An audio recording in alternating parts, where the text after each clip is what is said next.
Reading 4 prose pieces that are mostly circulating around experiences and things that I've gone through myself. One is actually about a dream that features someone from my past as well. The first is called Band. Apparently, the other guy had an axe, but I don't remember seeing anything besides a snowy beard and a look that said, "What the fuck am I doing here?" The other guy should have given way, screamed into a country road. Pandemic phlegm marked the spot where you aimed your bullshit face first. The Mercedes cut you off, so naturally you ought to stomp out and beat your empty chest, like the brute you uncage every so often. And who the fuck puts pickle with bacon? An absolute travesty, babe, I'm telling you. The door to the gas meter has been ripped off, hanging by a single strained hinge. You say it was the wind, or maybe that neighbour that I got into an argument with. Yeah, suck your mum, mate. The lid to the blue bin has been ripped off as well. Could it be the old woman who shares the communal bin? I'm thinking it's unlikely, but let's just go with it, because oxytocin and cortisol are both on high, and this trip is getting tired. Oh, so you say the wind blew the shed window off from the inside? Nothing short of magic for sure. You must be tripping, love. Come to think of it, those numbers didn't just subtract themselves now, did they?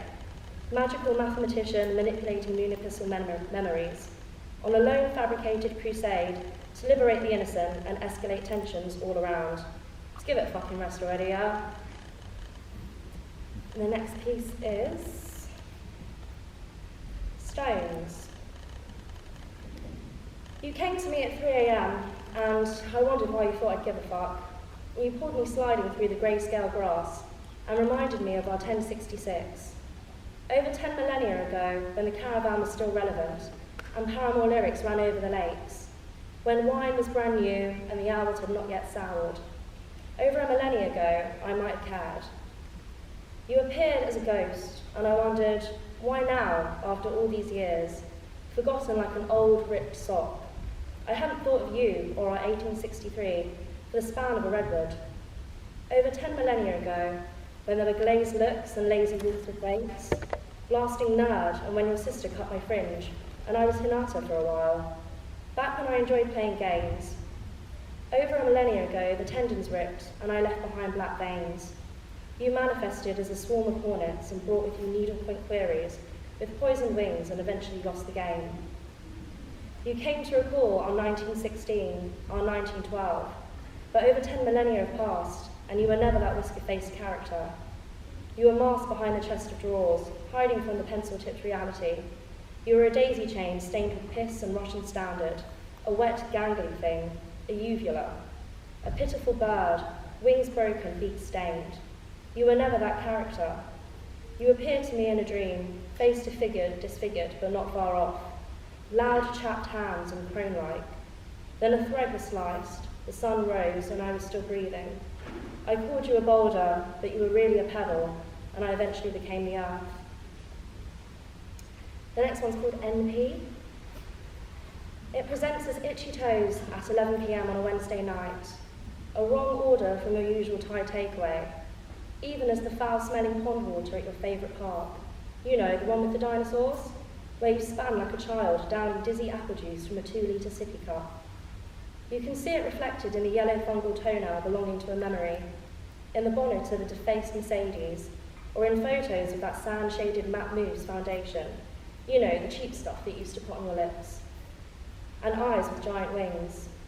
Sometimes you'll notice it in the graffitied high street shutters, sometimes when crossing the tram line that leads to the shop where Steve has worked for 15 years, and always in the void where that old building stood, the one that saw bin liners and frizzy fuck-ups queue up for a pot of warm remorse, chicken-flavoured of course. You'll see it radiating in tar-stained teeth belonging to a wrinkled shrew.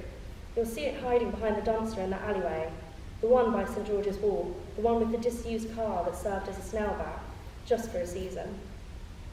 It presents in the zebra crossing anxieties felt when pushing pram in the middle of a non-existent winter, that waking up too soon moment at 5 a.m. when the birds have begun their patterns, the feeling of snapped branches under the foot of 1,000 eyes, ringing through the ripped bedsheet valley and falling through a jellied manhole cover that leads to a black web. It rises in the smoke and it falls with the clouds. It blurs the line between snow-capped mountains and jagged cliff edges. It steals the cold from your core and replaces it with blood. It's always there, and it's always you. And the final piece that I'll read is the title poem, SMRT, which actually translates to something else in a different language. If you want to Google that at some point, that's up to you. So, grey and blue scenes play out on the Lucid Screen almost consistently. I eluded myself into thinking I was fine. The moth swings had been ever present, stretching back to the broken elbow. Truthfully, I had almost forgotten how to recognise them. Severed the wings and dulled the antennae with proof percentages and hydrochloric acid burns, only to find that when unsatiated, the echoes ring clear.